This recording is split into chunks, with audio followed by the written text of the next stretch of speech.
Hello YouTube, it is ChampionDJK coming at you again with another video. We're going to take a look at a couple of RLC units here. We got the 1972 Nova SS and the Elite 64 BMW 3.0 CSL Race. Excited for both of these models actually. Very, very cool. Hot Wheels RLC has been shipping a ton of stuff lately, just a ton of stuff. It's been coming fast and furious here at the end of 2025. So kind of hard to keep up with, and of course it's a little bit difficult on the pocketbook too. If you're purchasing all of these, which obviously I purchase all these with my own money, they don't get sent to me. And not that I wish they would. That'd be pretty awesome. I'd take them. So if you're watching, but tell them to send them to me too, you know? Why not? Spread the love a little bit. All right, that would be awesome. But anyway, we're going to take a look at these. This one I was exceptionally excited for. This is 1975 BMW 3.0 CSL Race, Elite 64. I'm curious how to scale this car is going to be. And I'm just curious on the quality of it. Yeah, we got the black gloves on today, mostly because they're going to be dealing in Spectraflame paint here on the next model. And I don't want to get fingerprints all over it because they're a pain to clean off. On this model, it wouldn't matter so much because it's white. But let's go ahead and open it up and take a look. It is really dry in this room, so I apologize if I have to stop and drink water and all of that jazz to maintain a voice that you can hear for the video. All right, ooh, right off the bat, very detailed undercarriage there. That's looking pretty nice. Of course, it rolls fantastically well. It is a Hot Wheels after all. And an Elite one at that. But check it out. Inserted details for taillights. Inserted details for headlights. Graphics look nice and sharp. Very fantastic Bavarian Motorworks. The wheels look really nice. Look really nice too. Oh my god. And then let me get the little roll cage in there, the net. All that good jazz. Lettered tires. Looks pretty awesome. I am curious if it is really 1/64 scale. And I guess the closest thing I'm going to have to it is this guy right here. This is from AR Box, which is almost real. This is a BMW licensed release, such as the Elite 64 is also BMW licensed. This is going to be actually to scale. This is a premium model. Probably at the time when I purchased it, cost about the same actually as our Elite 64 thing right there. So is it comparable? I would say since this is an Elite 64, I would say it's fair to compare.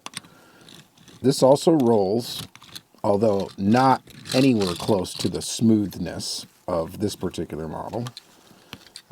Scale-wise, yes, they are pretty much the same size. Pretty much. The location of the number on this one's a little bit different. This one's also got a little added detail on the window there.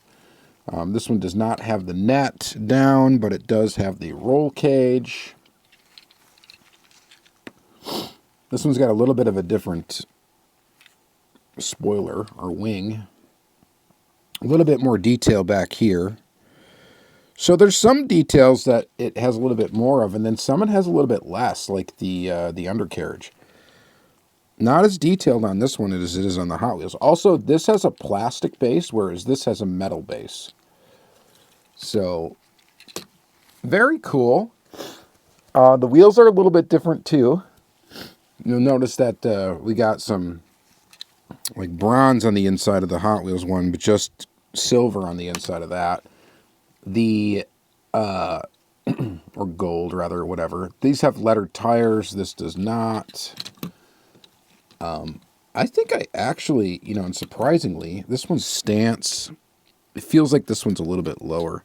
I always thought this car looked a little crazy. It looks almost bananaed, like it it's almost like got a curve to it almost, the base does, because it's lower over in the front here and in the back than it is in the center, which gives it almost like a bananaed look, even though it's not like that, but it's got kind of a, almost looks like it's got a curve to it. Number's a little thicker on this one. This one's got some detail, like it's darkened inside of there, whereas here it is as well, but it doesn't look quite as good. Both of these models are great. I think they're both really good. So I think Hot Wheels did a fantastic job on this one. It really does, I think, keep up with some of the more detailed replica model makers. And I know normally that's not really what Hot Wheels does, is make replicas, but in this case, they pretty much did. I mean, this is it. I thought at first that this was a little big, a little larger than 1/64 scale, and it looks like, as it turns out, if this is really 1/64 scale, which I think it is, it's actually pretty much bang on. So, quite good and almost real. You can argue like some of the little details are more to scale, like the headlights and stuff on the almost real model. And there's a little bit more detail on this model. But, you know, this is a brand, you know, or a diecast maker that's known for making very detailed replicas, not...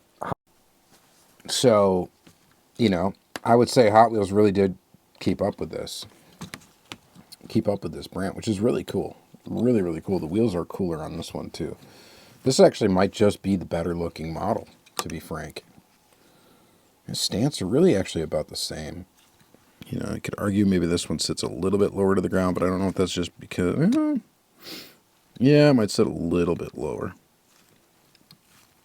Both really nice models. If you really like this car, I'd recommend getting both of them. This one might be a hard one for you to get. This one I think I got off of AliExpress, but I think you can find it elsewhere. It is kind of, it's probably even more expensive now than when it first came out. But very, very neat. Very neat. Very good. I'm happy with this model. I think this model is a fantastic addition to the Elite 64 collection. All right, let's get into this RLC piece. Now, this is going to be premium of premium when it comes to Hot Wheels. The Redline Club. This is got some high expectations for this one, so let's see if it will live up to them. I'm going to set our CSL guy aside here. Just focus on the 1972 Chevy Nova SS. Wow, it does look pretty good. I'm a little nervous about it, though, and I'll look at that in a second. Let's take a look at this. The art on these boxes is really good. These boxes, I already complained about them in a previous video. They don't stack well on top of each other. So that's a major complaint. The other complaint I have is the screws on the bottom. I wish they would just do one screw and a peg. I'm not going to rehash all of that. You can watch my previous RLC video for all the complaining about the packaging on that. Other than that, like, the artwork's beautiful. It looks really nice. The acrylic case is a high quality, at least. What I'm nervous about right now is, look at the front end. Now, that's a removable front end piece, and it's supposed to fit in there really nice. Although I'm hoping it is okay, because it looks like it either got bumped in shipping or something. And I'm just really hoping that it didn't get too damaged. So, and then the trick is to get these out. This is also can be a pain. All right, so it's out. Here's our plastic piece that's supposed to hold the hood on. Here's our hood. Which, before I even try to unscrew this, I'm going to try to remove something is not right here. Oh, there we go. It just clicked into place. That's good news. Let's go ahead and unscrew it.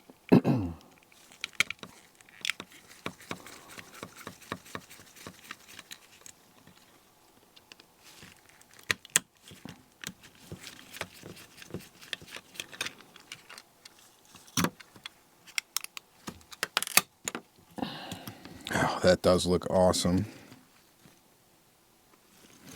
Woohoo, man. And it rolls, and these tires are so fat on the back. Look at these fat meats. Fat tires in the back, skinny tires in the front. This is a part of the packaging. Get that out of here. And then this hood piece is supposed to be removable. Now, of course, we know that. Let's take a look around the car, though, before we yank go. Dude, this is sick. I'm really digging this one. It's quite nice. So let's, I want to take this off, but I don't want to, like, chip the paint. And I think it lifts up. There we go. It's supposed to, like, kind of, like, snap.